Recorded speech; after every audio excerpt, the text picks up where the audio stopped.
Okay, we are live. Hi, this is William Ramsey. Welcome to William Ramsey Investigates. On today's show, I have a very special guest. We've done a couple shows together. We've done shows on Knights of Malta recently and Gladio. It's kind of overlaps with our topic tonight. I was also on his show on the No Way Jose podcast talking about Crowley, but I've noticed that he was doing a lot of research into Dutroux, Mark Dutroux, this whole event that happened in Belgium. Some people are familiar with it. Some people know more. There's a lot to know, and the timing is actually incredible because we arranged this earlier this month or maybe late in January. Today is February 27th, 2025, and supposedly the big day of the release of the Jeffrey Epstein files, all these vaunted files. And then they slow roll it, and then they released some binders to a bunch of social influencers. I call them social sphincters because what they released in these binders is ridiculous. Like, I know the Epstein files. Like, I've done tons of shows on Epstein from 2019 when he was arrested, when he was murdered in jail. Like, I've read so many files on Epstein, and what they released is a joke. I mean, it's not even it's laughable. And maybe they're slow rolling it or whatever, but they paraded them out with these guys like it was some kind of big event, like in the White House. Like, come on, who you think we're all suckers? Like, this, why don't you just release it to the public? That's like, you show these fake releases. This is to me is a fake release, a joke release, as opposed to WikiLeaks, who just put the stuff out. Like, okay, these are our files. You guys can go through them. Release the autists, release the journalists, release the independent journalists on these files, and let them go and unredact the whole thing. So this is just kind of another pseudo kind of release. It looks just sketchy, and these guys look worse than in releasing this than actually looking like truth tellers or transparency. They shouldn't even have released it. I mean, it's a total joke. Anyway, Dutroux does have overlaps to Epstein. Epstein is a huge national cultural event. It's not just some limited kind of one-off of a pedophile. This guy was blackmailing everybody he could with Ghislaine Maxwell. These guys are spooks. They're working for probably multiple government agencies. There's clearly FBI boxes in there. So Kash Patel should have access if they haven't just torched everything at the FBI building and put it into paper mill or something like that. But still, that information should be available of what's going on with Epstein, and people need to know, because we're just in the midst of some of the worst corruption we've ever seen in this country. Hundreds of billions of dollars are missing. There's all kinds of pedophile blackmail going on. Strange things happening all around the world. Influencers, too. Some of these influencers who supposedly had the Epstein stuff is very suspect. Dutroux is like that. Mark Dutroux. They always tried to minimize it and make it look like it was just a small guy. This is a massive net. It's actually part of the Belgian society. It's actually worse than that. It's not even a network. There's just a really dark underbelly of Satanism, child abuse, orgying, drugs, and Dutroux was just a part of that. But Jose can talk more about that. So it's an interesting story, because even the idea that we even call it the Dutroux Fair at all is kind of a misnomer, because Dutroux is such a, I mean, I do think he resides in an interesting spot within the network. He's kind of like the nexus between the like on the ground thugs and then kind of like the actual like hoity-toity network above. But at the end of the day, he is, kind of simply just a henchman. He's a handyman, electrician. He seems to actually fill a similar role amongst this group. And he also kind of has below him this almost like a crew, like a little gang. I forget, there was a name for him too. I can't recall the name of the gang, but you see here Lalaive, on the right there, who is one of those individuals in the gang. He was helping him kidnap and rape children. So it is interesting that it's left as the Dutroux affair, when in reality I think it'd be far more accurate to call it the Nihul affair, or even higher than that, because this is the story that doesn't stop giving. The more you dig into it, the more you are blown away. I mean, this is subject number one for me and Austin's like ongoing, like we're getting ready to go back on Tinfoil Hat again. We've been working on a new theme that we can kind of like talking about, and really it's the same thing we've always kind of come back to on our show, like the idea of how all roads seem to lead back to Gladio, and it's almost like Gladio is this multifaceted op with so many different layers. There's like drug trafficking, sex trafficking, network, like blackmail, like all different, there's satanic elements. And this is kind of the one of the best examples of this. I mean, there are so many different ways. If anything, it's almost overwhelming how many different angles you can take with it. We could easily spend probably 3+ hours just going random little threads. So I mean, I guess I don't know where exactly you want to bring this initially. I mean, I guess we can kind of lay out where the beginnings of this. But I mean, I'll let you lead. You're the host. I mean, we can go so many different ways with the story, but it is interesting to it is, and it's also kind of like it is parallels to today, where the idea that I mean, Dutroux's not a perfect, fill-in for an Epstein, but Epstein's the same thing. Like, he was kind of not the one guy. He clearly, if anything, Ghislaine was probably a bigger fish than him, in my opinion. And then beyond that, you had Robert Maxwell, who's obviously dead, so... But, I mean, you look into that, that's also the gift that keeps giving. This guy was involved in, like, slinging the Promise software, all sorts of different espionage all over the country. I mean, this clearly comes back to Mossad, too, with him.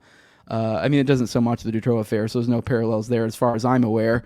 But and then on we had the picture today with all the influencers. Every single one of them are notable Zionists, which I mean, fine, whatever. But like, geez, Louise, like, I don't know. It kind of reminds me of like me and Austin had a good laugh the other day, where the whistleblower. I don't know if you saw the video of the whistleblower who came out that said before this, kind of prepping us for this. The idea that, the FBI is shredding all these Epstein documents and JFK documents and stuff. Yes, yeah. And it was probably one of the most aggressively, I mean, not that there's necessarily wrong with being this, but the most aggressively looking Jewish guy you've ever seen. And it's kind of ironic. And you're like, kind of like, are you kidding me? Seriously? Because it's like, I don't believe you. I don't believe you that this was, oopsies, they're deleting them now. I think someone got $100 million from Miriam Adelson, and the checks paying off right now. I think we're gonna get a wash, and hopefully maybe we can get a white march like happened in Belgium if this keeps going. Because for those who are unaware, this did lead up to the Belgium kind of uprising and really voicing their issues, and I think that did probably throw some bricks in the works of this whole whatever was going on here.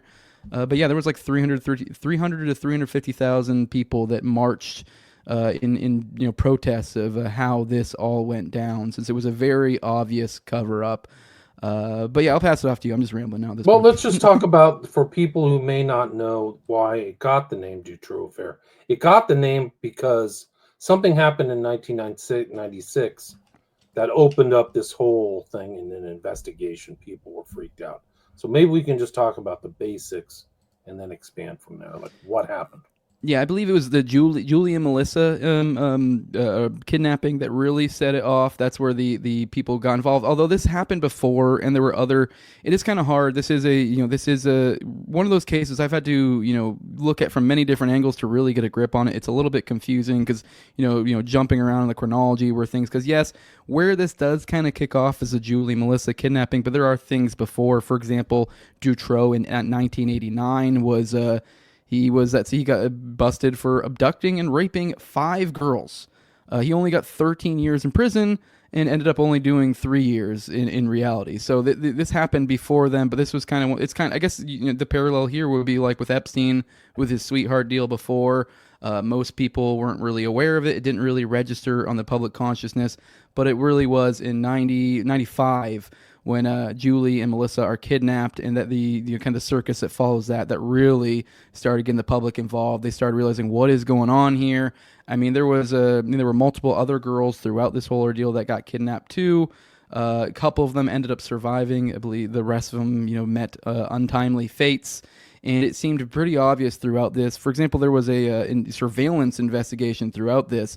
They were watching Dutroux's house, where they literally were the children were being held, and they tried to escape multiple times. Like, it was able to be proven that they escaped. They were visible where the cameras and the people were supposedly conducting surveillance, but somehow they never saw them. It was ludicrous, the surveillance that they conducted on them. It was like something ridiculous, like maybe just a couple hours a day during the days he was the least active.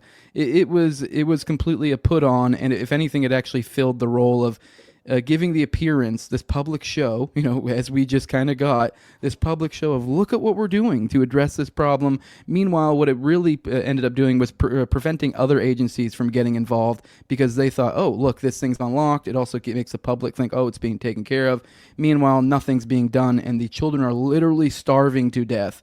in the house as it's happening. Actually, I take that back a little bit. That there's a contention in whether they were starving to death. Later, we find out there were like 25 plus different hair samples found in the dungeon they were in, and so the story that well, because Dutroux was in prison during this time. The story that they just starved to death while he was in prison doesn't really seem to hold up, given the all the DNA that seemed to never actually get followed up on. So yeah, that seems to comport with the idea that there were other people looking after him. Also, the amount of time it took for them to die from starving to death and dehydration, it wouldn't make sense. They lived for months after Dutroux went to jail, so that story does not jive. Somehow they managed to live on a little bit longer before meeting their fate while he was in prison. I mean, and then top it all off, these kids in question we just mentioned, Julie and Melissa, they were literally, at one point, they actually entered the domicile of Dutroux, searching for these children, and they could hear their children's voices. Investigators said it, and the lead investigator went, "Silence," just said it loudly. And, the idea being like, you could interpret that as like he's telling everyone else in the house to be quiet so we can listen. But then the kids went silent and they go, "Oh, nothing," and they moved on. I mean, there's more to suggest too that it's like it was super ridiculous, the idea that they couldn't figure it out that they were still in the house. They didn't really seem to do a thorough investigation. It was almost as if they didn't want to see it and were just trying to check a box to say they did what needed to be done. This is something I'm sure all of us can really understand with with events as of late. So. Right, like no investigation, shoddy investigation, weird police, all the way through this whole case. And you talk about the White March, which is like 350,000 people in Brussels, right? The head of the EU now. That's where, very strange. So there's weird connections between all these people. But it's the same overlap between Epstein and Dutroux, is that during this investigation, they're finding all these elites. So Dutroux is really just a gopher. He's like a kind of a low to mid-level criminal. Mm-hmm. Inexplicable amounts of money, 3 houses, cars. He's traveling around. Where's he getting his cash from? He was always a low kind of a lower level crook. But so these kids end up 2 survive. Like there's really incredible video of 2 surviving and 2 dying, and there's other mysterious disappearances of kids too, right? In this network, there's all kinds of weird things going on. Yeah, that's when we get to the X dossier, when it comes to the other children that weren't like the initial one. Which even then, it's hard to track the chronology because the whole X dossier shenanigans happened a decent amount after that too, because it wasn't until WikiLeaks released it later after the fact when it kind of was like, hey, it was all over, and everyone was kind of like, oh, the cover-up's done, we moved on. And then WikiLeaks dropped that information, and which that's where it gets really wild. I mean, before it seemed like it was more just there was the Pinon files that happened before that, which were also like a similar type thing, where it's implications of extremely high level individuals that were involved in the most ridiculous types of debauchery you could really imagine. And that was in the Pinon files, which was it Albert Pinon, I believe. It was supposedly his wife. He was able to she admitted to him about these pink ballets that were occurring, and that's where, and then I guess he managed to collect some information. So there's this is kind of becomes part of the story, the Pinon dossier that's supposedly floating out there. There's theories that different intelligence agencies got a hold of it. So there's kind of like blackmail versus blackmail, spy versus spy type stuff. So there's a lot of that going on. But the Pinon affair even preceded was before this. So I mean, it's kind of hard not to tie these things all in, especially when the characters seem to all be the same ones floating around. I mean, Belgium was like a huge hub for NATO as well, which for those of us, inundated in the parapolitical world are aware of Gladio and how that plays into NATO. Belgium played a big part in the in Gladio. I mean, the Brabant killings come into this, which is what were the gendarmes, which are the military police, were literally running cover for essentially what was an intelligence front that was a paramilitary organization that was carrying out hits on individuals. I mean, it was supposed to be private citizens. There are implications that these were actually targeted assassinations on individuals with blackmail on this operation. So that's kind of where this ties in. So we can just, I get carried away with this story because you can go so many different ways, and it's like, I mean, like the Westland New Post that literally was founded by an individual who supposedly had connections to Alexander Haig and was found it came out of the DIA, which is an American organization. Makes So it's perfect like, sense. Al Haig, Knight of Malta, and yeah, these overlap. So some of these names that you mentioned in the Pinon affair, the Americans wouldn't know these names, but yeah, Paul Vanden Boy Nance is mhm, involved in the Pinon affair and kind of is friends with Nihul. mhm, So the original arrest in 96, there are like 6 people arrested. So it's not just Dutroux. It's Dutroux, his wife, Michelle Martin, Michel Lelevre, or however you say mhm. that in French, Nihul, and Bernard Weinstein. And then Dutroux goes on to kill Weinstein and bury Yep. him deep in his backyard. Yeah, And there's the reasoning, his explanation for that was because he was upset that they let Julie and Melissa starve to death. I don't know if I buy that. Fun little note too. There's something in the realm of like 20 plus suspicious deaths in connection to the Dutroux all affair. kinds, stabbing, suicides, just mass murders. It's Yep. just off the charts, and it's very skilled stuff.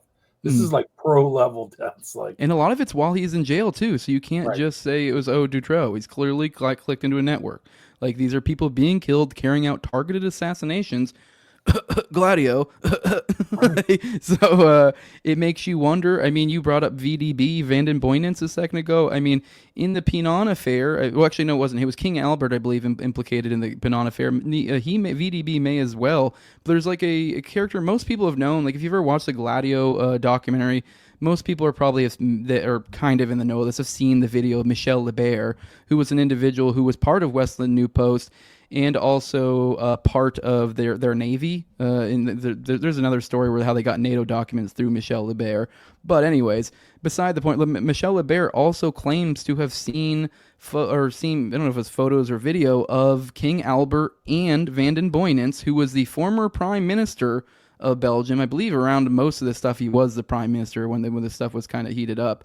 I forget the exact years he was, but he claimed to have seen them naked with women and children, naked with them as well, and have photos of that. As did Nihul. Nihul claimed that he had photos.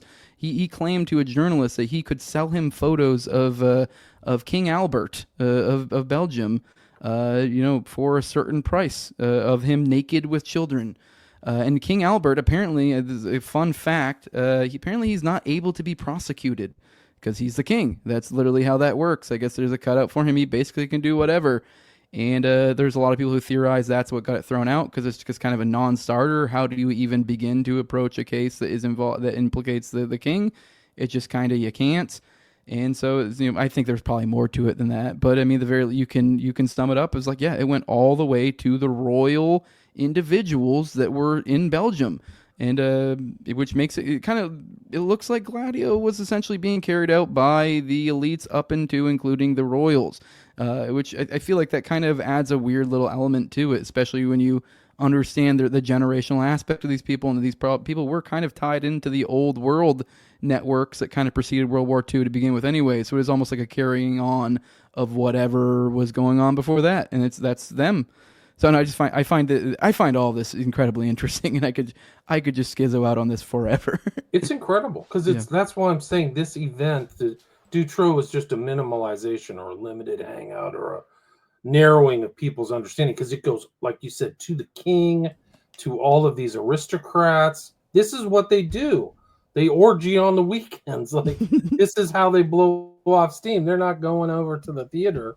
And they need people for these orgies. So Nihul, there's stories of him like at constant orgying, but at clubs, sex parties, all this stuff. And Nihul flat out said, I can never be prosecuted because I have information on everybody. Like, so he was that kind of dark. And Yeah. their stories. Oh, sorry. I just want to point out, I just remembered, I just didn't want to let it go. I find this particularly interesting, especially if you think about it. This happened kind of around like mid 90s, early 2000s. Some of the stuff happened around the 80s as well. I find it particularly interesting, especially for those familiar with like characters like Seville. The role that Jimmy Nihul Savile, played, yeah, he was a radio guy. Like he was essentially, I don't know exactly what particular role he filled in the radio, but he was throwing these parties at radio stations, which we think of that now. I feel like most people when they think radio, and you're like, well, it's almost so irrelevant. But you think about the time period when this was at. I mean, it was literally kind of, I guess, kind of at the end of the reign of radio during like the 80s and 90s, 2000s, but it was still significant. And you got to think radio used to be king, especially in like a decade or two and more prior to that. And so I think there's something to that. This is where intelligence agencies and the like had really seated themselves, and so I think it makes sense that you might see things blossom out. I lost you. You just muted yourself. You muted yourself. Yeah. So Yes, it's just. I'm back. Sorry, I accidentally okay. hit my little USB thing. So, yeah. Yeah. So yeah. I mean, there's just all kinds of. I mean, it's an enormous event. It's just like incredible, and just like the same thing in the U.S. where they don't get prosecuted, strange people die. I think Epstein was killed. I think he had to go. Yeah. But it's off the charts. The Pignon affair. This other guy that people don't know, Paul Van den Boynons, he's mentioned. We were talking in the pre-show about Annika Lucas. She was one of his victims, like very early, from around the time of the Pignon affair. So she's before Dutroux. Okay. And she's been on all these shows recently. We were talking Pet David. She's been on with the guy who did the Franklin cover-up. He interviewed her. I was trying to listen to that today, tried to get through that. But she mentioned when she first wrote that book, I think it was Memoirs of a Child Sex Slave. Mm. She didn't mention all the names. She used code words and stuff like that. So I think she had a code word for Boynons. But then she came out recently, and then on Patrick Bet to David, she mentioned some of these other nefarious characters that everybody's talking about. David Rockefeller, Trudeau's dad, Pierre Trudeau, was involved in this. And she said all this other weird stuff about mind control, that she was literally like being trained at a German facility that a lot of people wouldn't realize, that she dissociated, like classic stuff that happens to kids. And she was raped like as a 10 or 11-year-old. That's Regina Louf described experiencing MK Ultra type things. She, to back up for the audience, I guess I'm kind of assuming you guys know Regina Louf is. Regina Louf is known as X1, which is, I referenced the X dossiers earlier. Essentially what happened during the course of this, at one point, Connerat and, Connerat, the presiding judge over this, who actually seemed like kind of a good guy, he took over and actually opened an investigation. Really seemed to, he looks like he was actually responsible for when he ended up getting arrested. Connerat seemed to have a lot to do with that. After that one, the follow-up, it seems to be where he got shit-canned, and then that's when the cover-up starts. He got trashed because he went to a benefit dinner for the victims, and they saw that as a conflict of interest. That's actually what kicked off, if I recall correctly, the White March. People were upset about Connerat getting kicked off the case, which I found out that's not the first time. There was one that I think was kind of tangentially connected before this to the Pignon affair. I wish I knew more specifics on this, but this isn't the first time Connerat got kicked off a case when the cover-up seemed to be coming in. Wow. So there was another one that somewhat was related. I want to say it was more in the realm of like the Augusta affair, which was like a bribery scandal in relation to like military-industrial complex type stuff, and a lot of people think that's what got Andre Coules. Anyways, I'm rambling now. I need to come back to the X1, the X dossier. The X dossier was when Connerat opened the investigation, he got the investigators to start looking into, all these people, also looking for other people that have similar claims, really digging into this stuff. And I believe we got into somewhere in the realm of like 10 or more. They were referenced as X1, X2, X3, X4. And X1's probably the most notable one, and that's the one that people refer to as X1 or Regina Louf. The X's were obviously intended for anonymity, but she actually essentially got doxxed by the media. So you can kind of see how this plays out, how the fix comes in. She got doxxed by the media, so that's how we know of her, Regina Louf. The key thing about her is she spoke on the Christina Van Hees death, and she gave so many corroborating details that if you look into it, I've covered on the show, and I recommend people go look into it just to be aware of the specifics. Who's Christina Van Hees stuff? I don't know what that is. Christine Van Hees was a death that Regina Louf claimed, and this is probably, I think it's the best example of kind of back up her credibility of Regina Louf, because there's odd little details that she remembers. Christina Van Hees died in a chapanière, is what they call it, or a mushroom farm, as I guess what that means. and it was like a disused, no longer in use mushroom farm that supposedly Regina Louf said that while she was in the midst of this, I want to say she said Dutroux and Nihul brought her.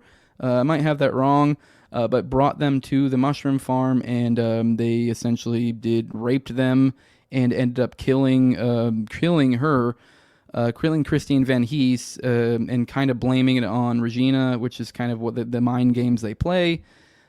She corroborated, went through so many different details. The house actually got burned down. Like, they murdered Christine Van Hees, they burned the house down, and then there was an anonymous call reporting the fire. And then that's when they discover Christine Van Hees's body. I do find it interesting for those who watch True Detective. That kind of is basically almost the opening scene of True Detective. A fire gets an anonymous report. Now people are aware of the ritual. The ritual becomes a public thing. Almost the implication being maybe that was meant to be the case, because in this one, the anonymous call was bizarre. Anyways, that's the best thing to kind of back up her credibility, because she actually was known for having DID or MPD, depending on what you want to call it, dissociative identity or multiple personality disorder. And this was, likely from her time in a child trafficking network. And during this time, she claimed that her pimp, once he started noticing these alters or these different personalities, that she claims that he groomed them, that he intensified them. I want to say one of them was called like something like the Whore. And so the idea, and I think it kind of gives us a conceptual idea of how DID can present itself, or the multiple or alters or whatever, because it makes sense if you think of it from a child's perspective. We all need love in this world, especially children. They need it so much. So now it makes sense that you would create different alters, like, because in her case, she had like one was like the Whore, one that was more of like a daughterly type of alter to her pimp, and there was one. There were some other ones as well. But the idea was filling different roles, and so when she was the Whore, she was the Whore, like, so that was what she was about. But then she would flip a switch and just be like almost like a daughter to her pimp later, and he would almost be like a father. So I've never looked into it enough to know if this is the case, but it makes me think of the generational aspect of a lot of this stuff, and maybe he was the Whore at one point. I mean, that's incredible speculation, but I just think there's something to think about hurt people in here, and the idea that like how does these alters work? Like, if someone is the Whore at one point in their young life, what are they going to be when they're an adult?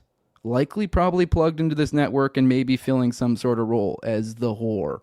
And then, maybe they need love too. And then they have this fatherly-daughter relationship. Supposedly there are claims that Dutroux was extremely upset about the deaths of Julie and Melissa, and supposedly was trying to protect them. I don't know what to degree I believe them, but I mean, if you do think about the possibility of alters being introduced in this, it's not that crazy. Because I mean, I do struggle to even wrap my head around the depravity of these acts. And it's almost like even to be someone to perpetrate it, it's almost like you need an alter. You know what I mean? Like, I mean, maybe not the first couple times, but after a while, I just feel like, you just got to dissociate. Like, how do you do that to someone while being present in the moment? I don't know. I mean, a little bit of a rambling, but I just thought that was an interesting side tangent in the aspect of that there clearly was, there seems to be, according to claims, some sort of element of, pushing alters on these people, trying to groom certain behaviors. So, and yeah, it's real. It's real. That's what Annika Lucas said, or Ann Lucas, not a real name, but like, and the other real perverse thing is some of these kids get into it because of their parents. Yep. Her mother took her into the network. That is sick. Like, whoa, into this incredible abuse. And she corroborates all this stuff: violence, murder, torture. Yeah. Her parents admitted that her pimp had access to her, and then people in the media played dumb that they didn't know that. The pimp admitted to it that he was. They believe that he molested her. So, but still, I just think it was just something that was never really picked up on, and she was looked at as a loon because she had all these, personality disorders and stuff, which was a common it's a common trope anytime we deal with these child trafficking networks. You see these damaged people that come forward with claims, and then people point out they're damaged, you shouldn't listen to them, and they go, yeah, you're right, they're damaged, we shouldn't listen to them, and they move on. It's like, well, I don't know, maybe that might damage people. But it's the corroboration. I think Annika Lucas has corroborations for deaths and people's names and all these other characters. She was associated with a guy who was very well known in Belgian criminal but associated with those murders you were talking about. The Brabant killings? Yeah, the Brabant killings. Is it Just south. Bahouche? Bahouche No, Bajir? no, his name No. is Patrick Haynams. Like some of the names are hard for me to remember. It's in my notes. His name is it's not. See, here's a picture of Vanden Boynant's the Cirque, right? This guy's heavily involved in all kinds of secretive stuff, but he's a total perv, man, total nut job. Yep. But this is in, but the guy's name is not Nihul. It's that's Annika Lucas, Quest for Love, but her Patrick. This is one of the people who died, Peter Bozeman's. Patrick Debates or something? I think I have a picture of him somewhere. Let me see if I can find it. Like you said, you can go down so many different paths on this thing. This guy right here. While we're kind of on the this guy, yeah, Patrick Heimers, Hamers. I don't think there was like a trial of the century that he and his crew abducted this guy, Paul Vanden Boynant. That's and then they went to trial. So this is like all connected to this crazy network. There's so many crimes and strange things going on. That is weird. Ex-Nazis and just off the charts. Yeah, it's totally the Spider-Man meme there, pointing at each other. Because VDB, I mean, the interesting thing about him, he's a former prime minister. He is he's I think kind of basically the figurehead, or maybe the actual leader of the CEPIC, CEPIC, which was his political party, which was something like essentially like a socialist Christian or something party, I think is the gist of it. But that's what spurned off the Nouvelle de Jeunesse, which was like a publishing thing that they financed through there. And then off of that came the WNP that was born out of that. Cells started forming out of it. That was the Westland New Post. Those are the ones who carried out the Brabant killings. And that's so this seems to have this direct connection. I mean, I guess in a kind of a roundabout way, but not really, to VDP in the sense of CPIC, the political party, and how it ties in. I mean, the same thing. I believe Nihul had connections with CPIC as well. And then we didn't even. I don't think we talked about Bonvoisin either. I mean, that will be a good one to look at a picture of too. If you have a picture of him, that guy is a complete ghoul. Yeah. I forget his role. I think he played more of like a finance. That's kind of the role that connects it to like Gladio and stuff. If you look at him. You see the circle there. I know Opus Dei plays a big part in this stuff too. Opus Dei. Like they called them Opus Dei orgies too, which is really crazy because that's supposed to be like a Christian organization. Like we're having child sex orgies with Opus Dei members. How does this make sense? Yes. And you mentioned Al Haig too, because he's heavily involved in stuff. Let me see if I can find a picture of Boysen's. Yeah. Yeah, this is the guy, Heimers. Annika Lucas had a real close relationship with this guy. And this guy's talking about murdering people. He never got busted for murder. So there's all kinds of stuff this guy did, according to Annika, that didn't say. And then he died, of course, suicide in prison. Who else died, supposed suicide in prison? But I mean, it is so crazy and chaotic, these guys' lives. You can't even believe that this kind of stuff happened. Yeah, I think Nihul ended up only getting, I want to say it's like 5 years, I believe, if I recall correctly, and it was for drugs. And I believe that was the charge for actually supplying drugs to 300 pills of ecstasy, right? Yeah, and it was either to Lalaive or it was to Dutroux himself. I forget which. But either way, I found that interesting too, because that does the idea of the drugs. It clearly looks like a form of payment, which that is kind of one thing we kick around when we talk about Gladio or these sort of networks. Is like, how are they financed? They're financed through drugs, or because you don't just give people cash, because it's like now you got to figure out how you launder it. Sometimes you just go drugs, and then that kind of cut that. I don't know, I just find that particularly interesting, also because the charge itself kind of establishes the connection to Dutroux. A lot of people try to say they weren't connected, although he was his handyman substantially before all of this. So I mean, it's well established he was connected with Nihul. If anything, the only real question is at what point did he really become connected with Nihul, because he's been carrying out for quite a long time these sorts of things. Even before his 89 arrest, there's implications that he had been carrying out similar such things for quite a while. There was, I believe, he did some stint in a Polish jail as well, and there were other claims of him, roving around different countries, and picking up girls and them magically disappearing type deal. So, right, disappearing. Like he was busted for like 10 rapes, so he's probably had 10 more at least. This is just what he got connected to. Yeah, and for those who say snuff isn't a thing. Well, I guess maybe this wouldn't be fair to say snuff. He did say, I guess that wouldn't be snuff because he's only saying he's raping them and videoing them. He was also, he initially, claimed he wasn't a pedophile. I think he might even have sort of stuck with that, but then it was kind of the idea that like, oh, then I realized I could make more money if I video them and rape them, as opposed to just waiting to procure them for whoever wants them. I can get additional money. So I just find it interesting that the video aspect of it, even at his low level, he was doing it. And then he was taking these girls and then slinging them to Nihul's network, obviously. So, Yeah, see, she knew Nihul. Annika Lucas knows Nihul. And she literally said in this talk or one of these other talks, she thought she was being groomed for a sacrifice in 1972 at the Bilderberg group. So all this stuff overlaps. The Cirque, Bilderberg, Malta, Opus Dei, child trafficking. It's so dark. Like, it's just off the charts.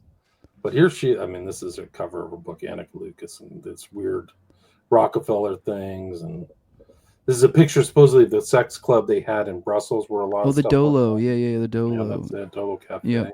Mm-hmm. So if you're in Brussels, you can go by and see the low lights of all this stuff. Yeah. But this also ties into this Abraxas. We were talking in the pre-show. The Abraxas cult is real. Yep. It's actually real. Back when I was researching, like one of the first shows I ever did on my podcast, 2017, was about Dutroux, and I had a lady whose name I can't remember from Brussels talking about it. But I investigated kind of the Abraxas cult, and they do exist. Mm-hmm. Like, and they used to have their books. The person who was part of it used to have their book online. There were two people. They were investigated, and then once that investigation started, like, boom, the whole thing's gone. Conrad's gone. We have to come up with an excuse. There's Francis Desmet and Dominique Kindermans who had fake names. Grand Mitra Anubis, and then there was a tie because they found something at Dutroux's place to Anubis, right? So there was occult stuff, and some of these parties were satanic parties. Nihul's wife was a member of the church. Yeah. It was, I guess allegedly. I mean, I believe she handled the finances. There's stories that went around that apparently she was saying to Nigerian immigrants that she would help stabilize their situation, which I believe means get them jobs or stuff, when they immigrate. Apparently, there were all sorts of, reports that they were, essentially just taking the money and not providing any sort of services for them whatsoever. I think it's also notable that in that area where this is occurring, it's a pretty notable spot for prostitution, and it was quite common for people to note that there was a lot of Nigerian women. And a lot of them looked very, very, very young, which I find it interesting that Annie Booty, the wife of Michelle Nihul, probably one of the country's most prolific sex traffickers, is soliciting Nigerian immigrants when they have a Nigerian child prostitution problem. So I just find that particularly interesting. That's a thing there. I mean, we were talking before, I guess that Brassix is also called the Celestial Church of Christ, which I found that interesting. Like, is that like, perhaps, I'd be interesting if if anyone out there, I mean, maybe you are aware of a copy of their philosophy or books or whatever, because I'd be curious what their belief system is, because it makes me think of some like process church type stuff, some like as above, so below, like, oh, we worship Satan and God type thing. Like that's kind of the impression that gave me. That, or it was either just a clever ruse to be able to get like things like Nigerian immigrants who might be familiar with things like the church in their country, to be like, oh, Christ, okay, that sounds familiar, and maybe be more receptive. I mean, I know. If anyone has a copy of their books out there, I'd be super interested, because what the hell are these people's their philosophy? What is this? Because for those who aren't aware, Abraxas is this is a brass tacks, but it's Abraxas is like a Gnostic god of some sort, I believe. It's the he's also like a god of Abraxas. Yeah, and he's supposed to be like a really high level one. I forget the specifics of him, but it's weird the occult elements here. Which, it heavily implies, I don't know particularly, I think there are claims of SRA type stuff, but I don't recall any offhand. This definitely is one of the ones that heavily implies that. I think, I want to say that Christine Van Hees makes me think of that type stuff too, but it's hard to be able to parse out when it's just sadism or if there's some sort of actual SRA, satanic ritual type stuff going on, because sadism went hand in hand from, the reports I've read. When it came to this trafficking ring, it was very much, they had like S&M rooms. When it came to children, it was just disgusting stuff. I mean, one of the key factors that I mean, what is it? I mean, I'm not trying to get you nuked or anything. I guess we're on YouTube, but I'm we not on get. YouTube. No way. Oh no. Okay. I don't stream there Okay. anymore. It's a Good. joke. But I mean, there was even I believe X1 herself claimed that when she was giving birth, they pulled her aside and raped her, like basically either mid or post birth, like basically right at the moment of birth. They essentially raped her during that period of time, and then took her baby something like a month later. Uh, yeah, I mean, they're also like just the degree of the. I mean, there were claims that they were to, I believe it was Booty would supposedly go around these sex parties and would use snakes to sodomize people, and supposedly they would put kids in cages and with dogs. There's also claims of put the hunts that we always hear about with things like North Fox Island and this like, where they would take children and put them on hunts and woods. That castle you showed before, I believe that was one of the areas I think they were carrying those out, because there's some sort of large woods near them, or I think there were multiple castles though, so it's kind of. Yeah, I think what was the one castle they talk about, the Queen of Yeah, something, one I know what that's you're in talking about. Belgium. Yeah, Like, it's hard to remember all these I weird think it ties Belgium into names. George Bush Yeah. Senior or something like that. 1,000 Points of Light, Yeah. all this crazy inside knowledge type stuff. But yeah, it gets Yeah. really crazy and sick. It does tie in, believe it or not, to Balenciaga. This whole Oh Balenciaga shit. scandal, right? So this when people discovered these little kids being pictured in Balenciaga's kind of stuff. There was a book on there of like Horsmans, who is a Belgian art quote artist, but his pictures are all this stuff: the hunts for the kids, Mm-hmm. satanic rituals, dismemberment. It's so grotesque, but it actually validates a lot of the stuff that's going on in Belgium and Brussels. Like the guy's a Belgian author with like some of the darkest stuff imaginable. People cannot believe this stuff really exists or happens, and that's really what keeps it kind of coming to light. But actually, the Conorots thing of the Dutroux, Conrad went to, it was on December, this was actually reported in the Irish Times. December 21st, 1996, same time Dutroux was arrested. 150 police, this is probably totally covered up. 150 police officers raided Abraxas's headquarters, seizing ritual items, human skulls, animal blood jars, and hundreds of videos and documents, all missing. The raid, ordered by Judge John Mark Conrad, who was taken off, we talked about that, in Neufchâteau, aimed to uncover evidence tying Abraxas to Dutroux's crimes, including rumors of child trafficking for satanic rituals. Media outlets such as RTBF and Irish Times reported vividly on the operation, amplifying public fears. Despite the dramatic raid, no concrete evidence emerged. The confiscated items were considered consistent with the occult practices.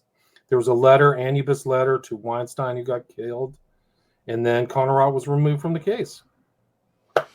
Yeah. Dutroux's defense lawyer, Javier Magne, later revived the satanic angle during the 2004 trial, alleging a broader pedophile network with ties to cults like Abraxas. Prosecutors dismissed these as baseless. X-File testimonies further muddied waters with claims of satanic rituals, but these two failed to tie Abraxas specifically to Dutroux's actions. Weirdly reminds me of Epstein again. I mean, I know we don't have as strong connections to like Satanism or stuff, but I mean, if I don't know anyone with a cult-minded, inclination like we kind of do, you look at Epstein's Island, the little temple and stuff alike, and then, yeah, you can start to, and then you add The in some of the idols, weird things he was statues, doing, yeah, the breeding camps and such. You're like, what is going on here? I think there are elements we're missing, especially since even now this.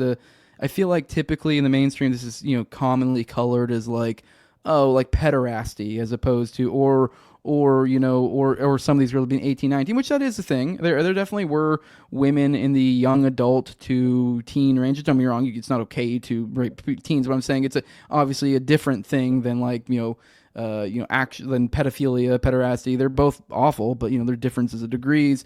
This is typically colored, so a lot of people look at this like, oh, 17, 18, 19-year-olds and these rich, famous. Like, no, I mean, yeah, there definitely was some of that, but I think we're probably we're not privy to a lot of the details that come to younger. I mean, I know there are official details out there about younger ones, but I really feel like there's probably a lot of information out there that I mean, I was almost said that I don't think we'd get this sort of information, but now that I think about it, this would be the sort of stuff that would leak, like kind of on the sly, and then they try to color it as like satanic panic type stuff. So I could exactly totally see what them some of doing these that. articles said. This whole investigation into Abraxas is part of the satanic panic Yeah. movement. So You're I could totally see them panicking. dropping Well, you might be some. trafficking and killing kids, so I panic too. Yeah. But like I told you in the pre-show, when I was researching this 5 years ago, I have it in my old files. This woman who was part of her practice, she published books on Amazon. I don't know if they're still out there, but I have that, and she's like a full-on witch. So you've got Weinstein. Oh, dude, you've got Nihul's wife is a witch, like into the occult, and then it's connected to these other purposes. I mean, you have to have this kind of evil mind to do this evil stuff. And Satanists is like the primary people who do this evil things, traffic kids, abuse kids.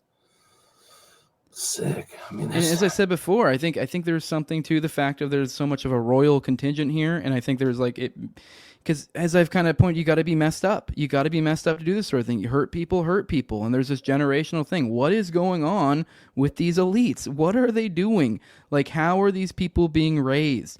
I mean, we see so commonly there is this generational aspect of intel or elites, and it's obviously when it comes to the royalty. But it's like, what's going on in these families? How are these people raised? Anyone who looked at the dynamics of like Rockefellers and how they're raised, and there's also lots of weird quotes about like incest and all sorts of weirdness, and how these interact with the public.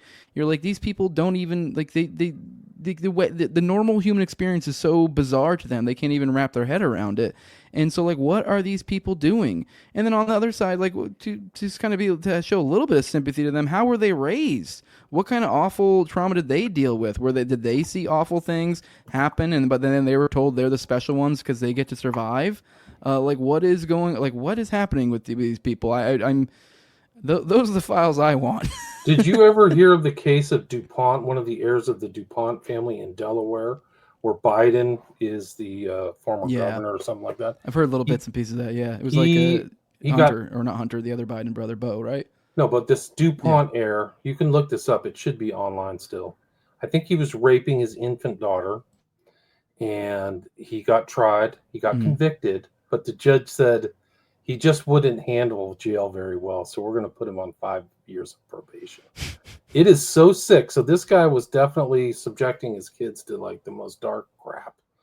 But it's real. Like I'll look it up right now. But this is from the X-Files. These are all the names of these people from the Mozart and Pignon Pink Ballet affairs. Doctors, landed estate, Baron, King Charles, Prince Charles, King Baudouin, King Albert II, Prince Leonard. It's the entire. I'm telling you, this is what I'm saying. Like Dutroux is just like a smaller view.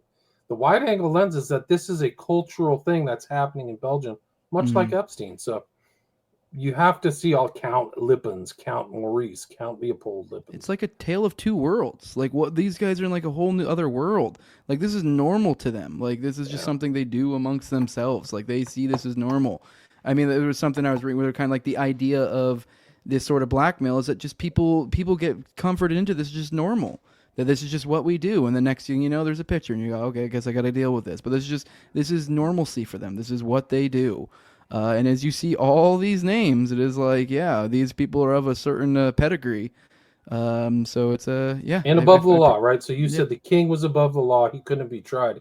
He is the heir of King Leopold II, the butcher of the Congo, who killed like millions and millions of people in the Congo. I don't know if you've ever heard that story, but like butchered millions of people for rubber and took all the money out of the Congo.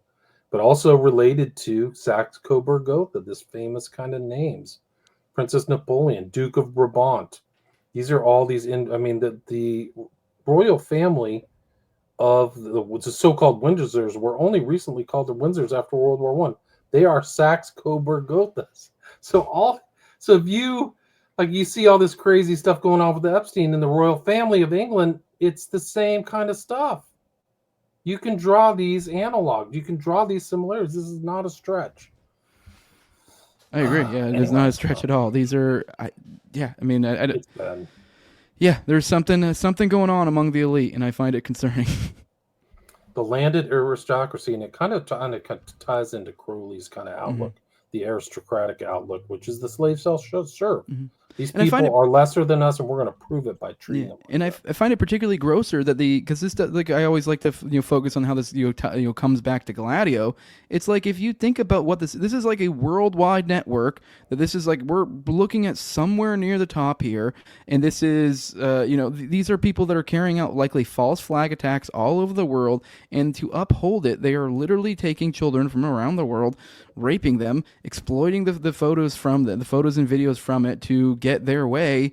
And this is just how things are done, and this is done on our back. I think a lot of people hear about something like the Dutroux affair, and you're like, why should I care about this thing that happened in Belgium? You're like, because if you extrapolate from this and think about this is like the octopus of global control type shit right here. This is like these are those that rule above you, and this is what they're doing. This is what they think of you. You are disposable. You and your children are disposable. They will take your kids, they will rape them, and they will have a smile on their face while doing it, and they will take videos of it and use it to advance their agenda. Like this is just and then they'll conduct false flag attacks and kill people in cold blood and blame it on whatever entity they need to blame on for whatever given political situation they're in at the time. And this is all off of our backs, stolen from you via taxes in order to fund it. Like all of this is off. You are fleeced for this. This is all off of your back, and it's the most disgusting thing you really could imagine. It's incredible when you think about it.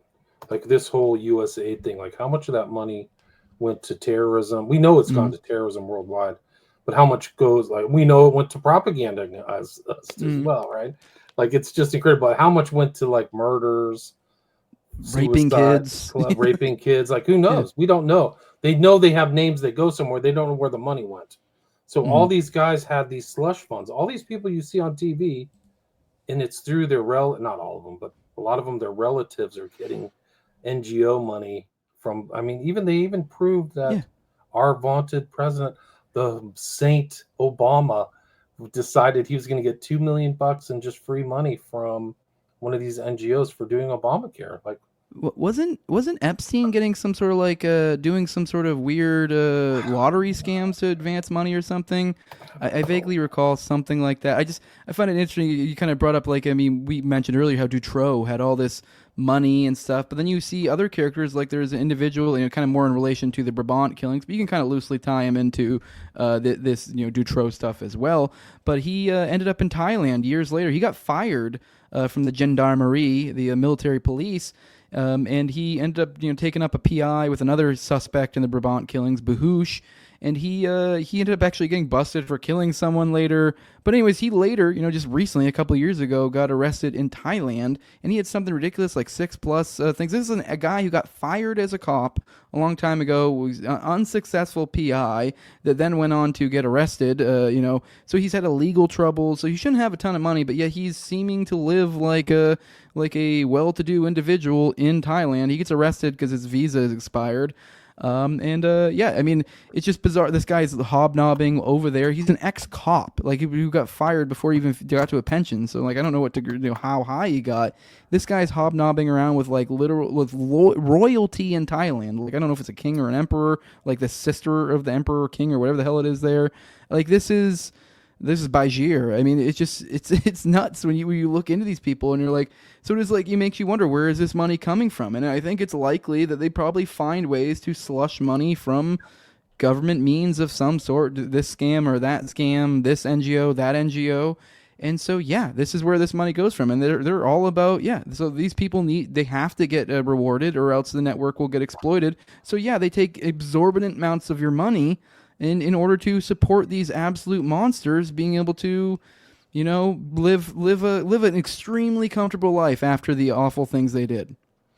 It's incredible. They have created, this is truly the revelation of like the beast system. It's off the charts. And all these bums like Soros took $250 million from NGOs, then fixed all of the prosecutors in all the major cities in the US, and then they don't prosecute crimes in all the cities, just turn it, they're fourth world crap holes. They're not third world. They turn the first, like San Francisco is my hometown. They turn that place into a disaster. It looks like Mad Max. Probably better than Mad Max. There's like hits. People walk up on random people and blow their heads off. It never gets any press or anything. So this whole network it's the press and the prosecutors all get tied back to this dirty money, and guys are probably trafficking kids. They open the borders. Where are all those kids? I don't know. There's kids missing. There's so many arrests that have to happen.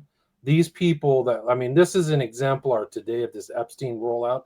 These guys are not ready and not capable for the immense criminality that's taking place. They're pikers. They should be hiring thousands and thousands of people because they have to arrest 50 or 100,000 if we're going to stay free. It's that simple because they have all this money they've stolen and taken from these NGOs and USAID. They're money rich. They're going to just keep perpetrating their own crimes. This is way too advanced for them. Yeah, they'll just find something else to do. Like we were talking about, actually we weren't talking about, but recently there was the talks about the CIA firings. It's like, well, how's this going to work? I mean, likely those guys, they might get fired, but I have a feeling a lot of those will probably end up, well, oh wow, that's weird. I'm starting this private business now, aren't I? They're already doing it. They're already reshaping themselves into NGOs or independent, socially beneficial type things or nonprofits or something. So it's already happening. It's still keeping up there. Like I bet there's nonprofits out there that are doing stuff like Dutroux that people would just be shocked to find. They're not ready for it. The government, Trump and these people aren't ready to handle the level of criminality. They've stole billions and hundreds of billions of dollars. So. Yeah. It's bad. Yeah, Who's this guy down there? That's Weinstein too, right? On the bottom, second from the right. That's Weinstein, the guy who got killed. Okay. Yeah. Okay. Who was the other guy you were trying to get me to find a picture of? I forgot. It's the guy in the very left in the middle. That's actually a more dignified photo of him. The guy in the very, very middle, the little photo there, that's Bon Voisin. I think he's, if I recall correctly, he's more kind of like the money connection. But you look at him and he is a ghoul. Wow, it's crazy. Oh yeah, this is that's the whole thing about this Dutroux affair. It's like a sociological study. It's not just one crime. It's like there are all these people involved. There's victims and perpetrators, and it's the whole society's corrupt, rotten to the very top. Yeah, it's really sick. So, yeah, I don't know. Where can people find your stuff? We're at the hour mark. Tell people a little bit about your show, what you've been up to, and where they can find you. Yeah, I have the No Way Jose podcast. I'm on YouTube, Rumble, all the major odd podcatchers as well. I do like a few different shows on there. I mean, I do usually 1 to 2 a week. I'll kind of do a topic driven show. Those are the No Way Jose normal episodes. And I also do a daily live stream. This is all on No Way Jose. I do a daily live stream. Mostly it's daily. It's like most days. And if I'm not there, usually Austin is, because me and him, we host it on both of our channels. We do a morning show together. We also do Already Dead, which is on Tuesdays at 9:30 p.m. Eastern. We do a live call-in show. So if you guys have any questions about any of the research that me and Austin do, that's hosted on both of our platforms as well. So everything me and Austin do is hosted on both our platforms. For all my stuff is it's No Way Jose. So my solo stuff and the stuff I do with Austin. So go check that out. I've got the stuff I'm probably most well known for. So if I could recommend, go check out my playlist on YouTube if you want to kind of find a spot to start. You can that's where everything's well organized. But probably the best thing is probably my OKC bombing coverage. That's what I'm best known for. I have somewhere in the realm of 20 plus hours on there in that playlist, 15 of which is completely just a series on it. Neatly kind of going into different topics throughout. I've went way down the wormhole. I'm still reading books on the Oklahoma City bombings. That's kind of where I focus on a lot. That's kind of what started me down the parapolitical wormhole. My show used to be a lot more about political theory and stuff. Now it's far more conspiracy. Every now and then I might do some political theory stuff, but I just kind of whatever I want to cover. Conspiratorial society. This stuff's happening. Yep. Epstein. They're covering up Epstein.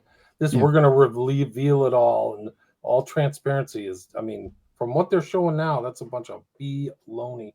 And the stuff about OKC is baloney too. And do you know that are aware of there's a new movie that came out called McVeigh? Yeah, it's on Apple TV. I don't think it's released yet. I think it's gonna be released in a month or so. Do you know what their take is? It doesn't look right to me, but I don't know. We'll see. I don't know. It's really hard to tell for now.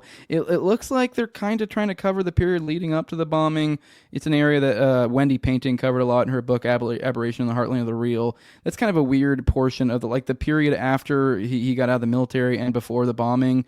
There's a good, probably 5+ years stretch there, which a lot of weirdness. He was working for Caltech at one point. He was He was weirdly He went and seeming visited to. with Bill Cooper and all these other Yes, yeah, characters. supposedly, allegedly by Yeah. Bill. I mean, he's supposedly then he's like he's hobnobbing with all the major, right wing, racist, radical, whatever entities during that time, and almost in like a making a legend for oneself type of way. So Yeah, yeah, nobody ever does that. Oswald wasn't doing that. I yeah, mean, come on, exactly. man. Yeah, You're talking. This is conspiracy theory. How yep, dare you? yeah, I mean, he was telling his sister like, "I'm a yep. deep agent." Yep, I'm a there's a deep. letter that proves it was years Yeah, before it. So it's like yeah. it's kind of hard to I mean, you just have to say he lied. That's the only way you really can explain. He's just a liar. He's not He always would, bragging to his sister. I'm a deep yeah, he's a agent. compulsive liar. That's the only way to explain that because it's like I mean, bizarre thing to say. Yeah. So He's I the mean, worst criminal out there yep, too. Like he left the scene of the crime in his car with license yep, plates and got pulled over right away. Like, yep. Which oh, that that's by the way, that arrest video oh, was not complete. It's been cut, and there's also wow. multiple eyewitnesses who claim that they saw another truck pull up after he got pulled over, There's a and that third guy missing that people have seen. There's all yep, kinds of sketchy stuff. Like, yep. whoa. There's a lot to it, and I How mean does this this is bomb like? He must have been super intelligent because he made a yeah. truck bomb that's directional and it's super powerful Yep. that could actually blow up half of a federal building. Yep. Official narrative was he did it in one day. Got it Incredible. perfect. Yep. He was a Yeah. genius. Like he's so Yep. smart. He can build this great bomb, but then like can't get away from the crime scene or figure it out. He can set the timer, but he wasn't smart enough to like.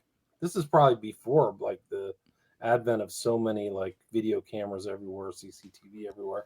Like he couldn't figure out like, how do I suspect get away? Like maybe I should go to the bus station and just take a bus out or Well, I mean, on the nothing like this. surveillance tape side of things, there's literally been proven in court that there were surveillance tapes of the actual bombing.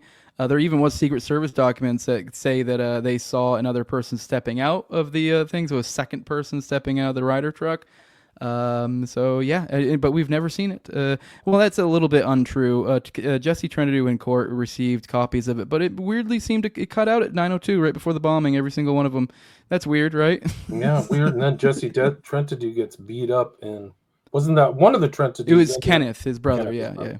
Yep, yep. He was one of the suicided individuals, along with Terrence Yeeki. Who Yeah, I've he had, just beat himself in the head, right? Didn't he just Yep. punch himself over and over and bloody to a pulp? Yeah, he Commit beat the shit out suicide? of himself and then hung himself. Apparently, I That's what guess. it Yeah. was. Yeah. Same with like Yeeki went out into a field. Like people are following me. I Yeah. think I'm in trouble. I guess dude I'm gonna had go out and anemia. commit suicide. The dude had anemia, and supposedly somehow we're to believe that he got from his car that was covered in like 2 liters of blood, which that's enough to get you to pass out, basically, start losing consciousness, and almost to the verge of dying. And somehow he ended up a half a mile to a mile and a half away in a field from his car and covered in blood. So obviously he sustained some damage there. This theory being he cut himself up, then for some reason went in the field and blew his brains out.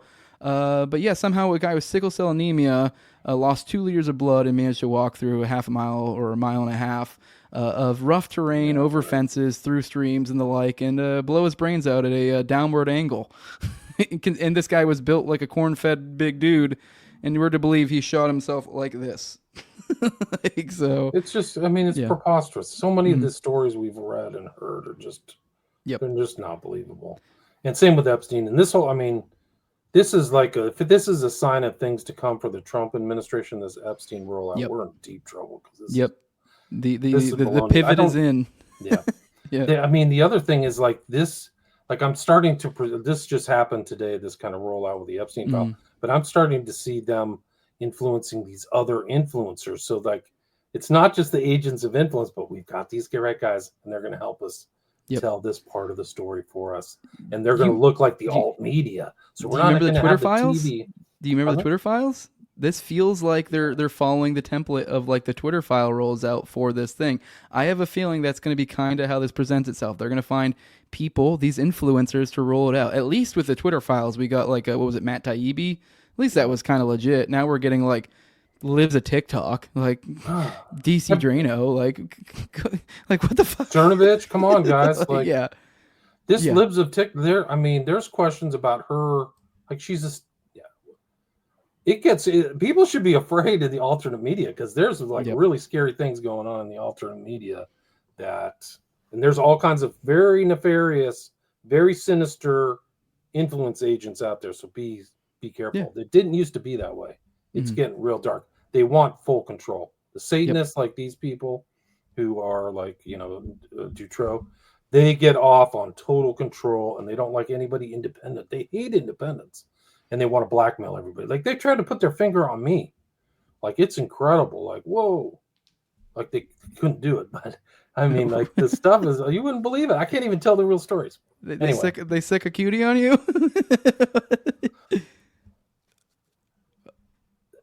We don't answer. It's being silly. They've done a full past life regression to like I'm 56. Like, whoa, you went back to my high school? Like, this is really weird. Somebody went through every one of my episodes to see if they did it to Rogan too, because they had him saying N-words and stuff in his earlier shows.